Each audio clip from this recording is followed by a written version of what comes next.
नमस्कार दोस्तों, स्वागत है आपका गीता ज्ञान के दूसरे दिवस पे।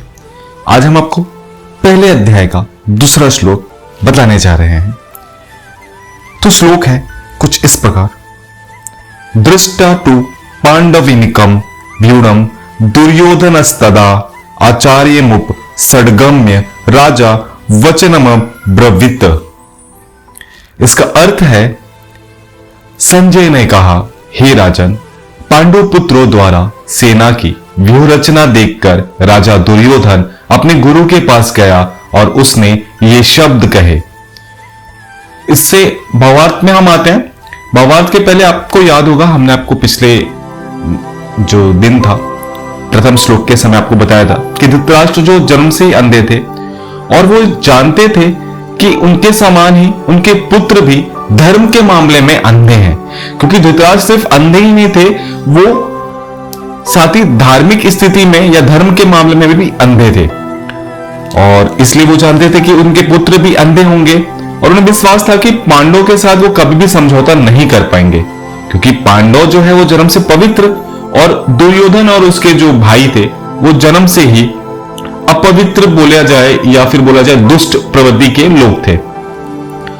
फिर भी उसे वो जो तीर्थ स्थान था जहां पर कुरुक्षेत्र, जहां पर युद्ध लड़ा जा रहा था, उसको अभी भी संदेह था कि शायद मेरे पुत्र जीत सकते हैं। तो इसलिए आपको ज्ञात होगा, हमने आपको पिछले बार ही समझाया था या बताया था कि दुर्योधन, माफ कीजिएगा, धृतराष्ट्र के जो सचिव थे संजय, उन्हें वेद व्यास के वो शिष्य थे, तो वेद व्यास उन्हें जो है दिव्य दृष्टि प्रदान कर दिए थे कि जो भी वहां पर घटना हो रहा हो या जो भी हो रहा हो उसे वो देखकर धृतराष्ट्र को बता सके। तो धृतराष्ट्र ने पहले जो आपका श्लोक है उसमें उन्होंने उससे पूछा था, उसी का वो जवाब देने का प्रयास कर रहे हैं। वो कुछ इस प्रकार से कहते हैं ताकि उनके जो राजा हैं, राजा थोड़ा सा एक संतुष्ट भाव में आ सके।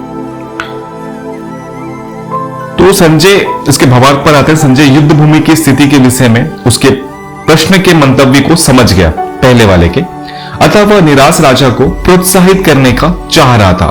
उसने उसे विश्वास दिलाया कि उसके पुत्र पवित्र स्थान के प्रभाव में आकर किसी प्रकार का समझौता करने नहीं जा रहे हैं। उसने राजा को बताया कि उसके पुत्र दुर्योधन पांडवों की सेना को देखकर भयभीत हो तुरंत अपने सेनापति या अपने गुरु, दोनों एक ही थे, श्री द्रोणाचार्य जी को वास्तविक स्थिति के अवगत कराने गए।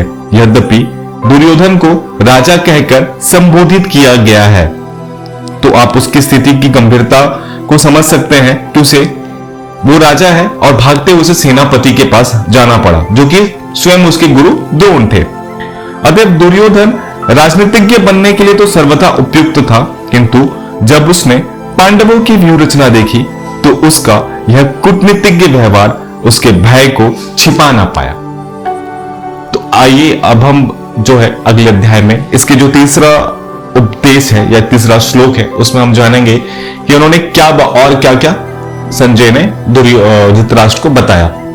आई होप आपको इसका ये श्लोक समझ में आया हो, इसका अर्थ अच्छा लगा हो, इसका भावार्थ भी जो हमने समझाने का प्रयास किया वो आपको अच्छा लगा हो। और कृपया अच्छा लगा तो प्लीज लाइक का बटन आप अवश्य दबाएं।